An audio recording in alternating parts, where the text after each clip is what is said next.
போட்டால் மட்டும் பிரயோஜனம் இல்லை. 8 2 8 2னா 8 திசைகள் 2 வெளிகள்னு போட்டிங்கன்னா நம்ம என்ன பண்ண முடியும்? இப்படி எங்கேயுமே சொல்ல கிடையாது. இப்போ ஒருத்தர் கமெண்ட் போடுறாரு 8 என்பது ஒரு படிநிலை. அவர் என்ன சொல்றாருன்னு மற்ற பாட்டிலையும் போய் பாருங்க 8 2னா என்னன்னு. அப்புறமா வந்து நம்ம பேசலாம். சரிங்களா? சைனி கமெண்ட் போட்டிருக்காங்க. Would you recommend any books? இல்லைங்க, ஸ்பிரிச்சுவாலிட்டி அப்படின்னு பொறுத்த வரைக்கும் வந்து புக்ஸ் அப்படிங்கிறதுல வந்து நம்ம எப்பவுமே ஆரம்பிக்கக்கூடாது. சரிங்களா?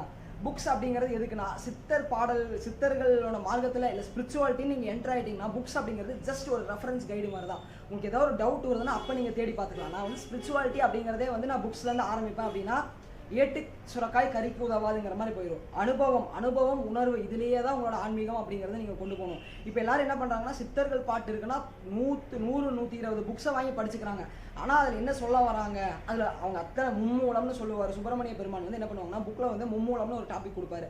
பாட்டு வந்து 10 லைன் எழுதுவார். எழுதிட்டு மும்மூலத்தை யாரும் சொல்லலை, நான் வந்து உரைத்து சொன்னேன் மேலே பாரும்பார். நீங்கள் மேலே போய் 10 பாட்டு